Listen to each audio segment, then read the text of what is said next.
Hello दोस्तों, welcome to my YouTube channel money talks with Gupta ji. आज हम बात करेंगे म्यूचुअल फंड्स के बारे में। म्यूचुअल फंड्स कितने टाइप के होते हैं, म्यूचुअल फंड क्या होता है, और इसको हम समझेंगे रियल लाइफ एग्जांपल के साथ। और इस वीडियो को as a beginner guide use कर सकता है कोई भी जिसे म्यूचुअल फंड में इन्वेस्टमेंट शुरू करना है या फिर समझना चाहता है कि म्यूचुअल फंड है क्या। तो म्यूचुअल फंड होते क्या हैं? तो म्यूचुअल फंड एक तरीके का इन्वेस्टमेंट है जहां आपका पैसा एक बकेट में जाता है जिसमें स्टॉक्स होते हैं, बॉन्ड्स होते हैं, एसेट होता है, और उसको मैनेज करता है एक प्रोफेशनल फंड मैनेजर। तो आपको टेंशन लेने की ज़रूरत नहीं। और म्यूचुअल फंड डिफरेंट टाइप्स के होते हैं और डिफरेंट रिस्क इन्वॉल्व करते हैं और डिफरेंट टाइप ऑफ रिटर्न्स भी देते हैं। तो आइए समझते हैं म्यूचुअल फंड कितने टाइप के होते हैं। पहला टाइप है equity fund. Equity fund they will invest in direct in equity, that means stock market. तो यहाँ पे ज़्यादा रिस्क है और ज़्यादा रिटर्न भी पॉसिबल है। तो एक लॉन्ग टर्म में वेल्थ क्रिएट करने के लिए एक अच्छा ऑप्शन हो सकता है। और अगर आपके पास 5 से 7 साल है तो equity funds could be a good way to invest. अब इक्विटी फंड की हम बात करें तो इसमें भी सब टाइप्स होते हैं, large cap, mid cap, small cap, ELSS। तो based on the category like they invest in that type of fund. तो large cap are suitable for low medium risk investor, mid cap are suitable for medium risk investor, small cap are suitable for high risk and long term. ALSS are tax savers and they have 3 years of lock in period. तो यहाँ पे कुछ example हैं। अगर आप देखो तो Nippon India large cap 14% का CAGR दिया है, वहीं पे SBI स्मॉल कैप ने 22% का CAGR दिया है। तो जहाँ पे जितना ज़्यादा रिस्क है उतना ज़्यादा रिटर्न भी है। तो अगर हम लॉन्ग टर्म में लेके चलें तो शायद ये फंड ज़बरदस्त रिटर्न दे सकते हैं। तो चलिए अब हम बात करते हैं सेकेंड टाइप्स की। सेकेंड टाइप में आते हैं डेप्थ फंड, जो कि एक सेफ ऑप्शन है, जो बॉन्ड्स में, ट्रेजरी बिल्स में इन्वेस्ट करते हैं। लो रिस्क रहते हैं, स्टेबल रिटर्न रहते हैं और perfect for short term goal, जैसे घर का डाउन पेमेंट देना है। तो this could be a good example to invest for a short term and with a low risk. यहाँ पे कुछ एग्जांपल हैं जैसे HDFC liquid funds, ICICI Pru short fund. तो इनका CAGR अप्रॉक्स 5 to 6.5 के आसपास है लास्ट 10 साल में। फिर हमारे पास आते हैं हाइब्रिड फंड। हाइब्रिड फंड में थोड़ा इक्विटी, थोड़ा अदर, मतलब बैलेंस्ड अप्रोच, मीडियम रिस्क वाले इन्वेस्टर के लिए एक अच्छा ऑप्शन हो सकता है। अगर हम एक एग्जांपल की बात करें तो HDFC हाइब्रिड इक्विटी फंड ने 13% का CAGR दिया है। फिर आते हैं हमारे पास index fund. Index fund market में जैसे इंडेक्सेस होते हैं, जैसे निफ्टी 50 हो गया, सेंसेक्स हो गया। तो ये इंडेक्स को ट्रैक करते हैं, जो कि एक लो कॉस्ट होते हैं, लो रिस्क होते हैं और मार्केट के साथ चलने का फ़ायदा देते हैं। तो अगर हम एग्जांपल बात करें तो UTI निफ्टी 50 इंडेक्स, जिसने लास्ट 10 साल में 13% का CAGR दिया है।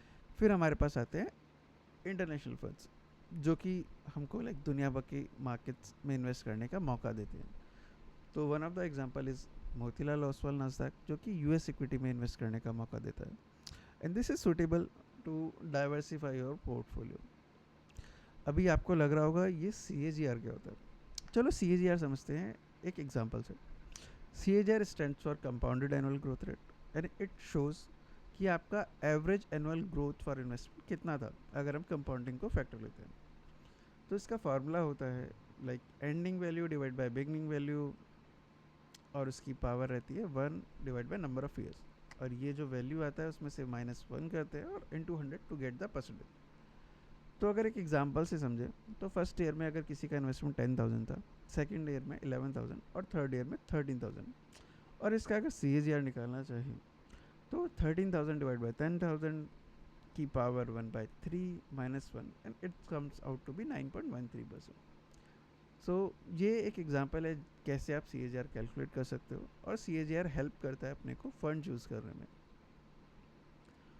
अगर आपको म्यूचुअल फंड चूज़ करना है तो क्या तरीके हो सकते हैं, लाइक आपका इन्वेस्टमेंट गोल क्या है, लाइक शॉर्ट टर्म है या लॉन्ग टर्म है, आपका रिस्क एपेटाइट क्या है, हाई रिस्क है या फिर सेफ्टी प्ले करना चाहते हो, इन्वेस्टमेंट हॉरिजन कितना है, तो अगर कितने साल इन्वेस्ट करोगे, एक्सपेंस रेशियो कितना है, जैसे कम फीस वाले फंड चुनो, AMC फंड मैनेजर कौन से हैं।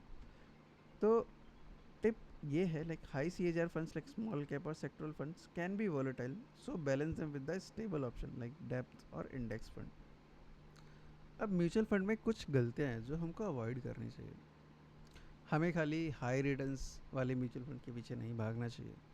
हम लोग को अपना पोर्टफोलियो डाइवर्सिफाई करके रखना चाहिए। कुछ लोग रिस्क और लॉक इन को इग्नोर करते हैं। जैसे ईएलएसएस में 3 साल का लॉक इन होता है, तो सारा पैसा लोग ईएलएसएस में डाल देते हैं और उनको लॉक इन का पता ही नहीं होता है। काफ़ी लोग रिस्क को इग्नोर करते हैं। जैसे स्मॉल कैप में हाई रिस्क होता है, तो कुछ लोग सारा पैसा स्मॉल कैप में डाल देते हैं और शॉर्ट ड्यूरेशन में अगर उनको पैसा नीड होता है और उस समय अगर मार्केट नीचे हुआ, तो रिस्क तो इन्वॉल्व है। तो और अपना पोर्टफोलियो रिव्यू ना करना, ये भी एक बहुत बड़ी गलती है। अपने पोर्टफोलियो को हमें हर 6 महीने 3 महीने में रिव्यू करते रहना चाहिए।